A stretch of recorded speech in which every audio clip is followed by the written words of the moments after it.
Court of Appeals, Division 1 is now in session. Thank you. Please be seated.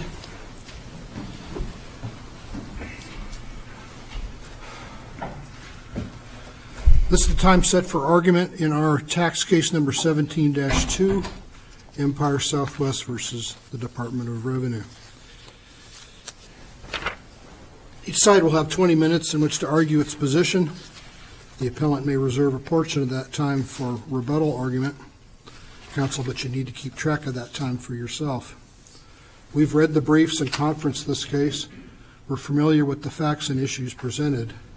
Would each of you, as you begin your argument, identify yourself and the party you represent? Counsel for appellant may proceed.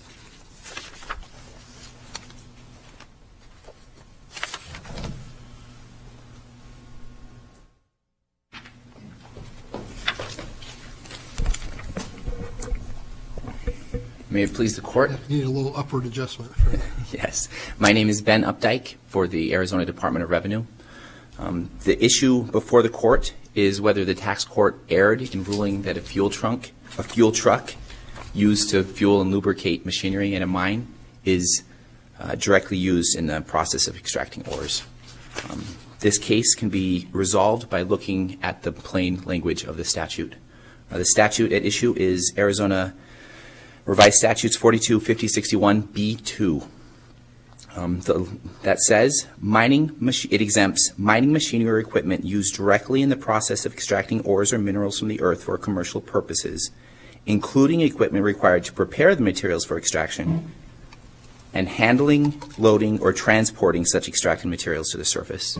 Counsel, don't we have to look just slightly beyond the statute and look at the Supreme Court's decision in capital castings? We can look at the Supreme Court's decision when necessary to interpret the language, but the capital castings decision was about a different statute. But even if we just confine ourselves to the language of this statute, how do these machines that are directly used in extracting ore run without fuel? They do not run without fuel. So it would seem that fuel is pretty important to the extraction, or the operations stop. Fuel is important, but that's not what is exempted under the language of the statute. Well, I mean,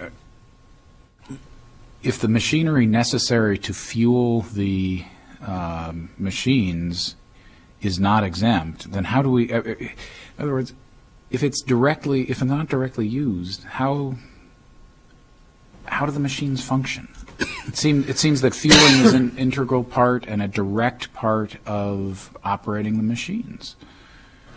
Again, when we look at the language of the statute, it says things are exempt that prepare the materials for extraction, are involved in extracting materials, or handle or load the ore or extracting materials out. If you're in an airplane that lands on an airfield at a layover and needs refueling, would you argue that the fuel truck is not directly related to your taking off again?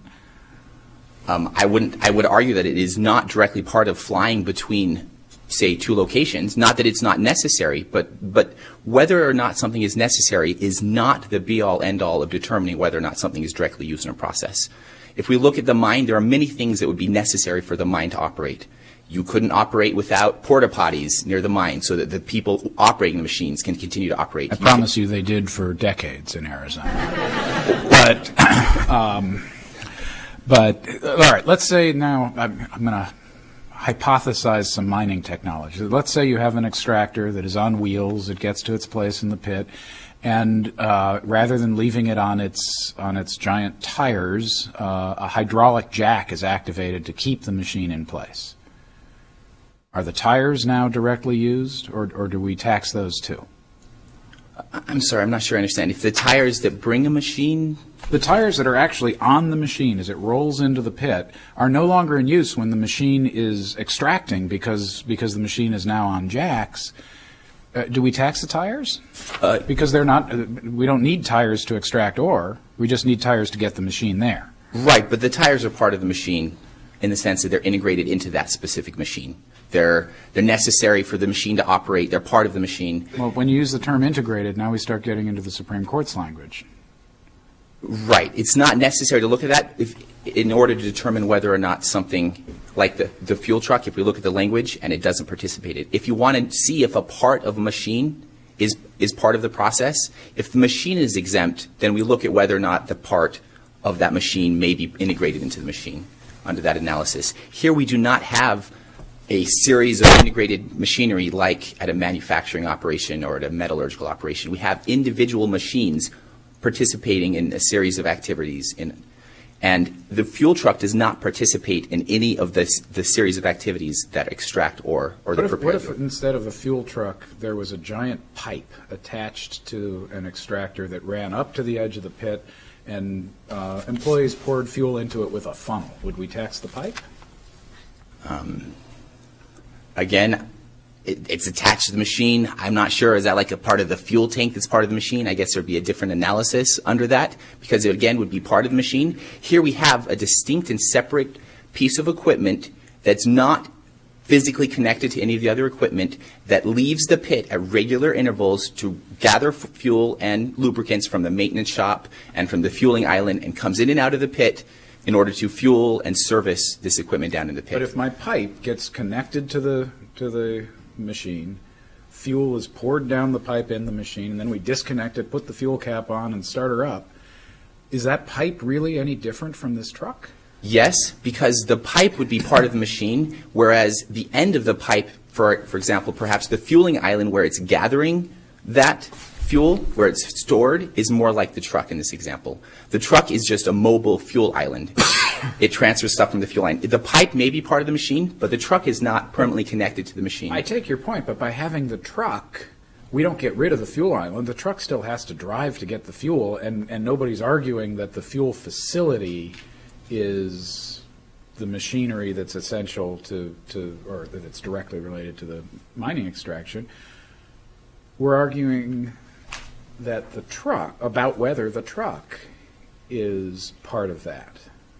So the distinction between the fuel island and the pipe, to me, doesn't quite make sense because we still have the island. We do. However, if the truck is exempt and it has to have the island in order to operate, then the island would be exempt. You can extrapolate that out to the trucks bringing in fuel from out of state or necessary for the island to have fuel, which is necessary for the truck. I mean, at some point, it's all necessary because it's all required for the business to operate, but at some point, the legislature has cut it off under the language. It's a machine that goes down in the pit, right?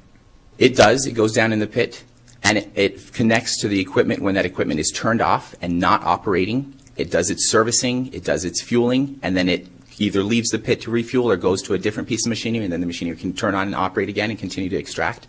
So there is a distinction in the connection between the equipment, the fuel truck, the fuel island. As we travel further out, it is less and less directly integrated or directly related, used in the process of extraction.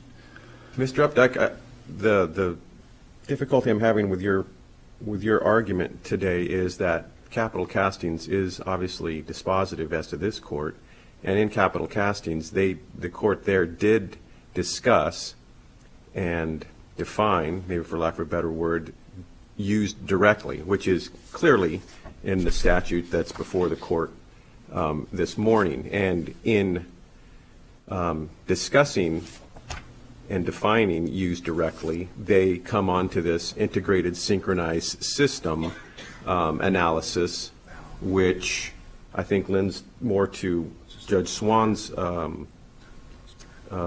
description of what is part of that integrated synchronized system. So how do you tell me, how do we get around the integrated synchronized system language and the tests from that was spelled out by our state Supreme Court in capital castings? Well, first of all, we look at capital castings, and it was about Arizona revised statute, the B1 exemption for machinery equipment. I understand it's a different statute, but in that statute, as in this statute that's before the court today, discuss the term directly used, which is critical in your analysis. And if they defined what directly used, I'm having trouble getting around that because I think I'm bound by their definition directly used.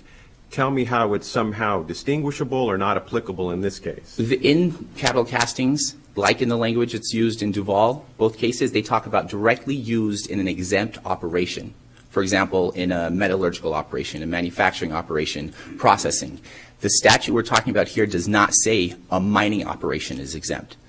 So things that are directly used in a mining operation as commonly understood, which is again in the B1 language, all of the cases, the capital castings, the Duval, the other cases where they talk about direct use, it is language directly used in an exempt operation, fill in one of the 6 blanks from B1, as that operation is commonly understood. We do not have that language here. We are not talking about whether or not the truck is directly used in a mining operation. We're talking about whether or not it is directly used in the process of extracting ore, preparing the ore, or handling the ore out of the pit. Well, we've already agreed that you can't extract the ore without the fuel. And you can't get the fuel to the extractor without the truck. Right? Well, there would be another way, like a pipe, perhaps, or some other form to But get the fuel. you wouldn't argue that the pipe is taxable. The pipe is okay in your view. And so now we're arguing the distinction between the pipe and the truck, and that's where I'm not seeing it. Again, the specific language of the statute does not say exempt manufacturing operation, which lends itself more to the integrated system rule analysis, which is a manufacturing operation is all heavy machinery, all connected as one piece in a large operation. And when you want to see if something's integrated or not, you can say, oh, well, look, they're all connected. In this case, we don't have, even different than the refining process where the metallurgical operation in this case, where all the equipment and machinery may be connected together. Here we have distinct pieces of equipment that operate separately to extract ore. And again, back to your point, this statute the language of this statute has never been analyzed by the courts. It has not had anything to say what is meant by the process of extraction. Why didn't the legislature use an exempt operation? The legislature has known of this basic approach to the interpretation of that language for decades, and it's the same language. It's the same operative language that the courts have already interpreted. I disagree. Direct use should not be analyzed completely separate from the statute in which it exists. Direct use in a manufacturing operation is different than direct use in extracting or in preparing materials for extraction. So while I agree that direct use does have a lot of cases explain what it means, they all referred to a different statute, and when they explained it, they all talked about the operation as it's commonly understood and other language that was from the B1 statute and not the language from the B2 statute. Isn't there a canon of statutory construction that we should endeavor to treat the same words as meaning the same thing? Yes, within the context of the language, and direct use has context in this case. The context is direct use not in an operation as it's commonly understood, an operation being a broad term for the entire operation, compared with the process of extraction. There are many things that are out of mind that do not prepare, extract, or transport the materials. In fact, the court below found that the truck did not extract ore, it did not touch the ore, it did not do any of these things, and it said it was not directly used in extracting. I quote, "It was not directly used in extracting, however, because it's necessary, we're going to find that it's directly used in the process of extraction, or it's exempt." And so applying the language from capital castings that direct use means necessary, means it's exempt, may work in the statute where you can define what it means as it's commonly understood, but it doesn't work in the specific language of this statute. What about a maintenance kit, right? A set of wrenches that are used to keep this machine working. Are they directly used? Even though they don't actually extract the ore, the machine will not extract the ore without some maintenance. No, they are not directly used. They're more like what capital castings said about or explained what was not exempt when it said there's ancillary equipment that may be part of the operation, but it's not necessary because it does more of a reduction in cost or a support role. In capital castings, the Supreme Court did not find everything at the manufacturing plant to be exempt. It specifically found the sand and the other things that were used in actual making the cast for the operation, but it exempted the cement and lime. I mean, it did not. It accepted the cement and lime from the exception, saying that they were taxable because they were part of the pollution control process. And Can a manufacturer run its operation without pollution control? No, it cannot. I'm sure the federal government would not like pollution to go on. It can't run it, it can't operate, yet the role in the operation is ancillary or support. And your toolbox with various tools is perhaps it's to some degree necessary, but what is its purpose? Its purpose is not to extract the ore, it's only to support the other equipment that does, so it has more of an ancillary role. So it would not be exempt under capital castings or under the language of the statute. I suppose if reasonable people can disagree about the plain meaning of a statute, then some of the interpretation that the courts have engaged in might well be necessary. And I suspect your perspective might inform what plain language is. If you're down in the pit, my guess is that you would think that the truck is directly used. And that potential for different interpretations based on one's own perspective gives rise to the very doctrines that we've been discussing from the Supreme Court and the Court of Appeals. So why wouldn't we apply those here? Again, the Supreme Court stated the policy that tax exemptions should be strictly construed, not so far to negate the entire purpose, but they should be strictly construed. If there is ambiguity in the statute and whether or not something is extracting the ore, then it should be strictly construed against exemption. It should not be broadly construed to find an exemption, which is contrary to the policy stated in capital castings for how to construe tax statutes. In addition, we have, you can look to those. I'm not saying that we can't look to the capital castings or to the Duval or the other language in other cases, but this statute has not been examined by the courts yet. There is specific language in this statute, and by saying that only the two words directly used from the other cases completely govern this entire case is to ignore or make moot all of the other language the legislature has included in this statute that is completely distinct and specific compared to the B1 exemption. This language has been around for a long time. It has not been challenged. It has not been interpreted before the courts because it has been clear that preparation of the material for extraction, and loading the material out of the mine. Once it gets out of the mine, it is done. The legislature has drawn. Well, but that would be an attractive test, right? A very simple test. If it's in the pit, it's exempt. If it's out of the pit, it's not. That is one way to analyze this, and in this case, the fuel truck fails in part that test because it is going in and out. It is like a bridge between what is out of the pit and what is in the pit. But of course, if we didn't have the fuel truck, then the extractor itself would go in and out. It would just take a while, but it would have to leave the pit to go get gas. Well, there could be other methods of getting fuel or energy or electricity to extractor. I mean, your example of a pipe or something. I mean, the extractor. But again, that's just a form of analysis.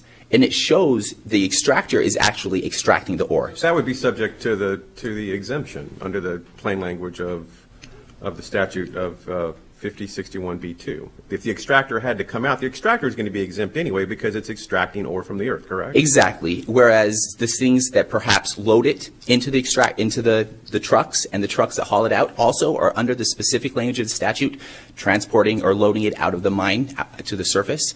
And then there are things that might prepare the materials for extraction. Those are all under the plain language of the statute exempt. And no matter whether they're in and out of the pit, they are still clearly exempt within the plain language. Whereas the fuel truck is not clearly exempt within this plain language. It could be broadly read under directly used somehow to under the other court cases, but the court below found that it was necessary, but it did not directly extract the ore. They did not find that it prepared the ore or transported the ore. We have admissions that the fuel truck does not touch or participate by touching the ore, unlike the extractor or the loader or the hauler or those other things that actually are there. So the fuel truck is undisputed more removed than the other equipment that is exempt under the specific language of the statute. And again, one last silly hypothetical. If we had a windmill in the pit that somehow managed to get wind and could power the extractor, and it stayed there, in your view, would that be covered by the statute? Does the windmill extract or prepare the materials or transport the ore? No, it does not. Under this view under the plain language rule, it would not be But if exempt. we bolt the windmill to the extractor and sell them as a single unit, If it is physically connected to the extractor as like an engine or something like a battery, then if the extractor is exempt, then perhaps you can use the analysis that it's part of the extractor, like in Chevron, where the department did not dispute that something became part of the equipment, perhaps because it's part of the extractor. But in isolation, it does not perform the same purpose as the extractor. And if you purchase it separately and do it separately and keep it separately, then you can look at it in its own purpose and not as part of the extractor. And under that analysis, it is not exempt. I would like to reserve the remaining time for rebuttal. Thank you, counsel.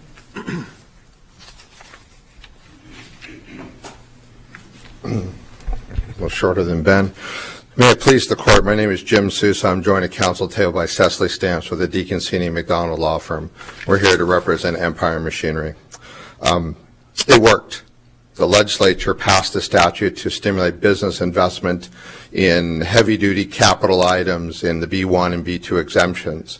And as you saw from the supplemental citation of authority, the taxes paid for the property on the Pinto Valley mine went from less than $500,000 before this equipment was purchased to over $3.8 million in 2017. This is exactly what the statute was intended to do, and it actually worked.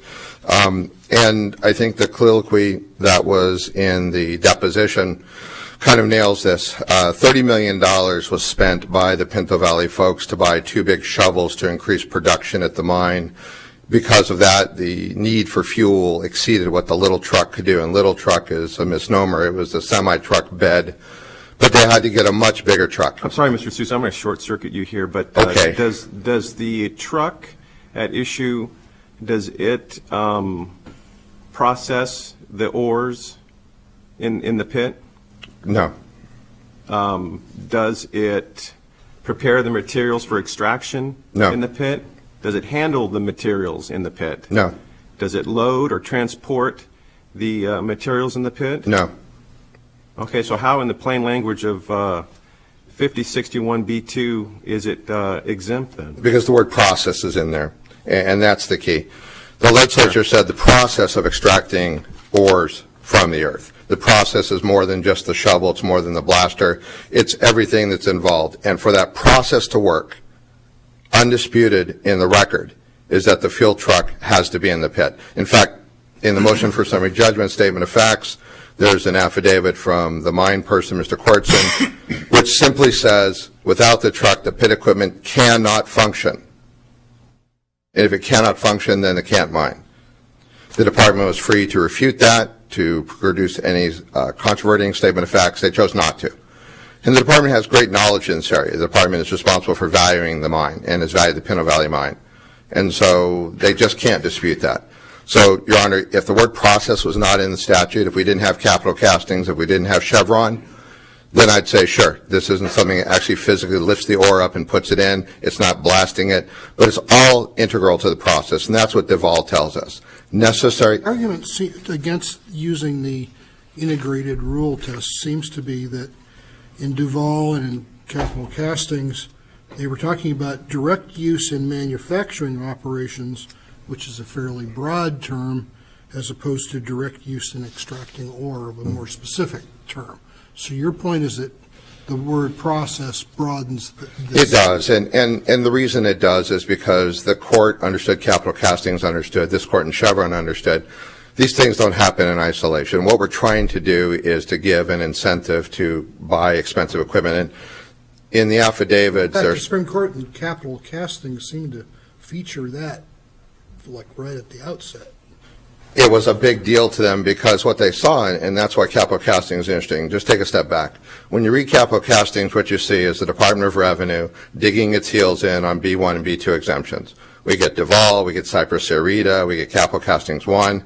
We keep going through this whole back and forth. And what happens? When the department wins, the legislature changes the result. They enact a statute that basically goes retroactively and says that's not what we want to have happen. When the taxpayer wins, the legislature does nothing, because it is the result that they wanted to have. So this is the department, again, being difficult and saying, we don't want to give an exemption under B1 or B2 because it costs tax money. Now, this is to be clear, This wasn't an audit, right? It wasn't like somebody came in and said, we're going to take the aggressive position, this is non-taxable. Empire paid the tax and then sought a refund thinking that this was an exempt equipment. The mine had told them, we think it's exempt as well, gave them a form that said it was exempt, but they still got charged the sales tax. They didn't pay it, but Empire ponied the money up out of their own pocket and they asked for the money back. So the department's got the narrow construction of B1 and B2, along with they've got our money and we want it back. And so that's why they're continuing to fight this. The tax court saw this pretty obviously. This is an integrated process to extract ore from the ground. There's a whole lot of stuff that goes into it. But here's the key. The exemption is for mining machinery or equipment. We're not talking about a Ford F-150 truck that drives around the mine site. We're talking about mining machinery. This is multi-million-dollar, enormous equipment. The pictures that are on the back of the affidavits that went into the statement of facts that were in the trial court show this equipment. And to give you a flavor for what it is, the tires that are on this equipment are like the tires sitting over there at the Mine and Mineral Museum on 15th Avenue and Washington. They're 10 foot tall. They're very expensive. Nobody is giving you an exemption for nickel and dime stuff. This is an exemption for the heavy investment in multi-million-dollar pieces of property for moving the economy forward and generating more state and local taxes, which exactly happened in this case. And so, to me, this falls right within exactly all the case law, which is telling you this is the preferred behavior. We want to stimulate the preferred behavior. This is what the mining company did to do that, and it actually worked. So the department's arguments fall back on what is traditional. It's an exemption statute, strictly construed. But what they don't tell you is the following. That rule only applies if there's an ambiguity in the statute, and that ambiguity exists after applying all the other rules of statutory construction. And so the statute can be broken down to mining, machinery, equipment, used directly, process, extracting mineral. 8 words. Which one of those is ambiguous? Which one of those can we not understand? We understand what used directly is because the Supreme Court told us what it was. We understand what mining equipment and machinery are. Chevron told us what that was. On all those case precedents, as the tax court saw, this is on solid footing. And it does exactly what the legislature wanted us to do, and that's what the courts have recognized. So the only other thing I wanted to talk about was the department makes up an argument and then does a really good job of knocking it down. The department states that not all property purchased for use in a mine is exempt. We agree. Mining machinery and equipment is exempt, and it has to be used directly. It has to be used in the process of doing these things, either metallurgical operations or extraction. Lots of equipment is purchased at a mine that does not meet that requirement. All that's taxable.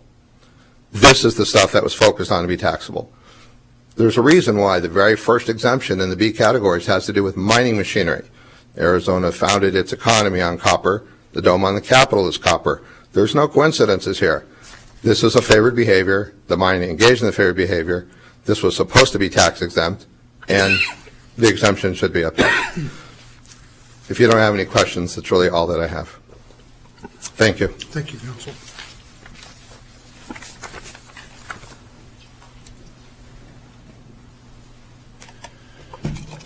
3 very quick points. The purpose of the statute was fulfilled when they purchased the larger shovels. $30 million investment in larger shovels in order to increase the operation of the mine. That doesn't mean that everything else that they purchase in order to increase the operation of the mine has to be exempt in order to further the purpose. The origin of the integrated system was from a manufacturing case out of state, Niagara Mohawk, 55 years ago, and it was about manufacturing, the use directly in manufacturing, which has been interpreted by courts across the country to along the same lines as the capital castings and the Duval language. It does not mean that that same language should apply because that was an out-of-court state. Our language in the statute is specific to our state for mining.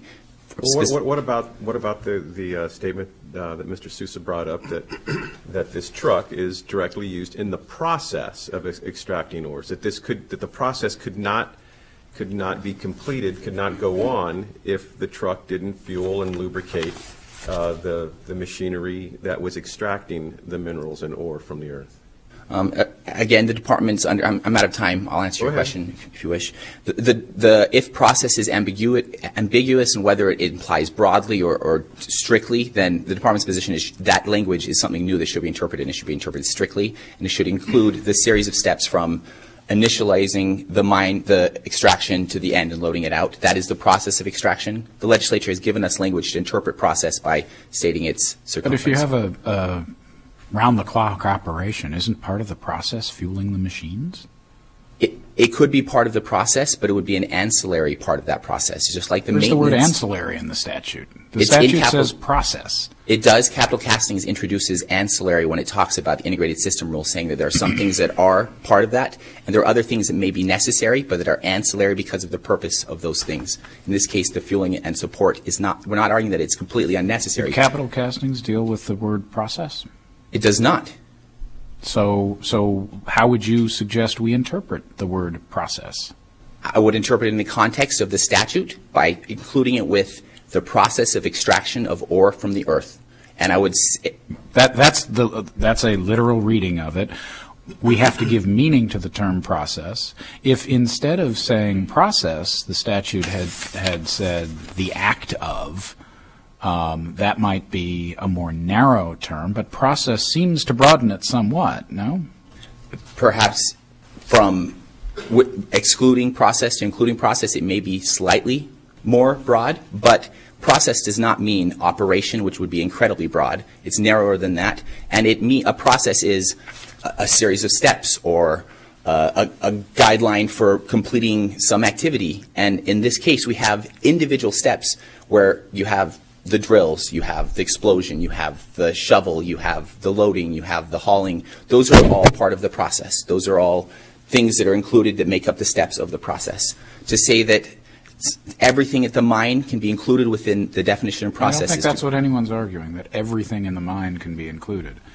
I think the argument is about the process of extraction. And counsel, your definition of process is that process has to be tied to what it's the other language in the statute, the extraction of the ore. So that's the process you believe we should be focusing on here. Correct. That is what the legislature intended when they said this process of extraction ores also includes these other activities. When it defined the process by using the phrase including and adding additional things, it gave understanding what the process should be. Am I correct in understanding you to say that you would concede that the equipment is necessary to the process, it's just not directly related to it? Is that your argument? I will not say that the material or that the equipment is completely unnecessary. That's ludicrous to say there's no need. Well, it would be very difficult to say it's anything other than absolutely necessary, right? Well, perhaps the fuel is more necessary than the truck, and the truck is more necessary than the fueling island, and we're stretching forward as we go. And the truck may be in some degree necessary, but it's not as necessary as something that is directly used and within the circumference of the statute set by the legislature in defining what that process was. Okay. Thank you. Thank you for your arguments, counsel. We'll take the matter under advisement. We'll issue our decision in due course. We'll be at recess.